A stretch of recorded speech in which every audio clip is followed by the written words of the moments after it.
میرے مصطفیٰ کریم علیہ الصلوۃ والسلام نے فرمایا کہ من تمسک بسنتی عند فساد امتی، میری امت کے فساد کے وقت، میری امت کے ٹوٹ پھوٹ کے وقت اگر کوئی میرا امتی میرے سنت کو تھامے گا، میرے سنت کو پکڑے گا، میرے کملی والے آقا نے فرمایا فَلَهُ أَجْرُ مِئَةِ شہید، اللہ رب العزت اس میرے امتی کو 100 شہیدوں کا اجر عطا فرمائے گا۔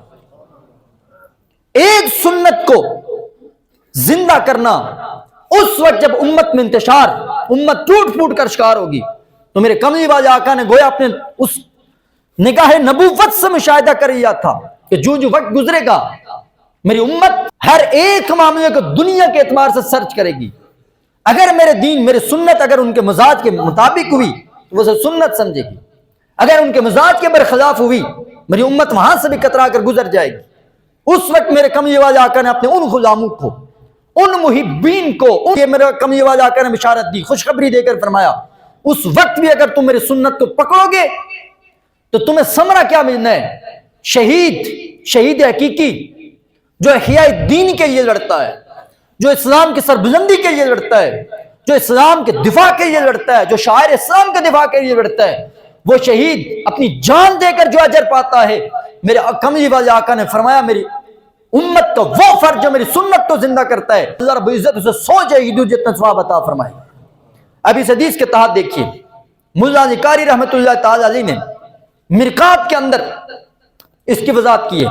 فساد امتی سے کیا مطلب ہے؟ جب میری امت ٹوٹ پھوٹ کر شکار ہوگی اس سے کیا مراد ہے؟ وہ فرماتے ہیں ای عند غلبۃ البدع، جب بدعت کا غلبہ ہوگا، ہر روز نہیں بدعت ہے، ہمارے طور اتوار میں بدعت نہیں، ہمارے اٹھنے بیٹھنے میں، کھانے پینے، ہر معاملات کے اندر جب بدعتیں شروع ہو جائیں گے۔ پھر فرمایا غلبۃ الجہل، جب جہالت کا غلبہ ہوگا، اس کے اندر جہالت آ جائے گی کہ دین، قرآن، سنت، اس کی تعلیم فراموش کر دیں گے، والفسق، گناہوں کا غلبہ ہوگا کہ ہر کہاں پر بھی جب بندہ بچنا چاہے۔ دیکھیں میں نے آپ کو شروع میں بات کی تھی فتنوں میں، کہ میرے آقا نے فرمایا تھا نا فتنے تمہارے گھروں کے اندر ٹپکیں گے، آپ ایک ہی مقام ہوگا اس سے بچنے کے لیے کہ آپ صرف مصلی پر بیٹھ جائیں، مسجد میں آ جائیں، یہ ایک صورت ہوگی بچنے کی فتنوں سے، ورنہ ہر گھر میں فتنہ آئے گا۔ اب اس فتنے سے مراد آپ دیکھیں آپ کے موبائل، اب گھر کے اندر بھی جائیں یا آپ کے ہاتھ میں فتنہ پہنچ چکا ہے، آپ آنکھوں کے ساتھ حیا بے حیائی کی باتیں کرنا، اس کے ساتھ کرنا، بے حیائی کی چیزیں دیکھنا وہاں تک پہنچ چکا ہے۔ اتنی دیر ہی بچیں گے جب تک آپ نماز پڑھیں گے۔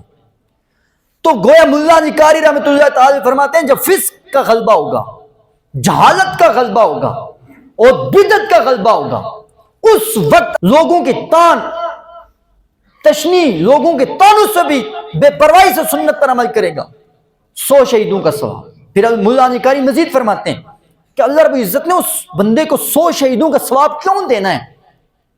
اتنا زیادہ اجر اس بندے کو کیوں ملے گا ایک سنت پر عمل کرنے سے؟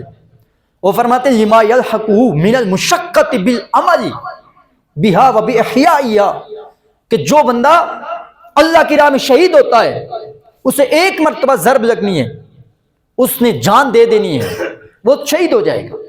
ملا علی قاری فرماتے ہیں جو بندہ زندہ رہے گا فتنوں کے دور میں، جہالت کے دور میں، گناہوں کے زمانے میں، اور حضور کی سنت پر عمل کرتا رہے گا، ہر روز اسے ایک تکلیف سے گزرنا پڑے گا، صبح شام اسے طعنہ سننا پڑیں گے، معاشرے میں چلتے پھرتے، اٹھتے بیٹھتے، کاروبار کرتے ہوئے، پڑھتے ہوئے، ہر جگہ پر اسے کیا کرنا پڑے گا؟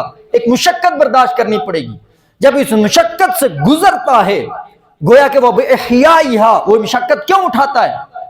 وہ رسول اللہ صلی اللہ علیہ وسلم ایک سنت کو زندہ کرنے کے لیے، اس سنت کو زندہ کرنے کے لیے وہ کئی تکلیفیں برداشت کرتا ہے، جتنی زیادہ وہ سنت کو زندہ کرنے کے لیے تکلیف برداشت کرتا ہے، وہ فرماتے ہیں اس اعتبار سے اللہ رب العزت اسے اجر و ثواب بھی زیادہ عطا فرمائے گا۔ علامہ طیبی فرماتے ہیں اسی حدیث کی شرح میں جو حضور علیہ الصلوۃ والسلام نے فرمایا نا کہ عند فساد امتی، میری امت کے فساد کے وقت، ٹوٹ پھوٹ کے وقت، وہ فرماتے ہیں یہاں پر حضور علیہ الصلوۃ والسلام نے یہ لم یقل افسادہم، یہ نہیں فرمایا میرے آقا نے کہ اس وقت جب میری امت فساد برپا کرنے کے وقت، افساد نہیں فرمایا، میرے آقا نے فساد فرمایا۔ یہ لفظ لأنہ ابلغ، یہ زیادہ بلیغ ہے، یہ زیادہ گہرا لفظ ہے جو میرے آقا نے فرمایا۔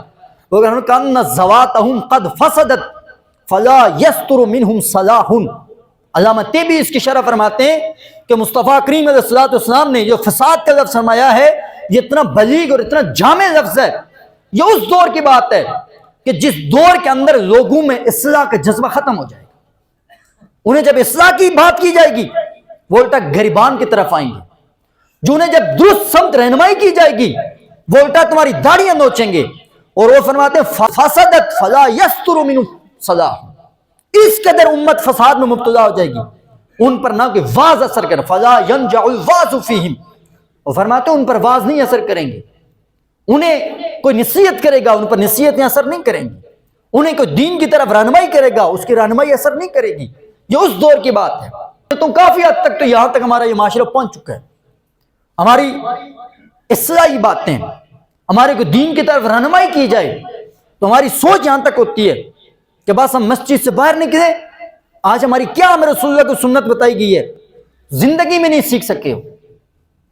کم از کم اگر ہفتے میں ایک جمعہ آتے ہماری یہ سوچ آئے یار ہم ایک جمعہ جا کر ہم رسول اللہ صلی اللہ علیہ وسلم کو ایک اچھی دین کی بات سنیں اس پر عمل کرتے جائیں تو کئی سالوں میں سال میں آپ کتنی سنتیں اور کتنے اعمال آپ سیکھ سکتے ہیں.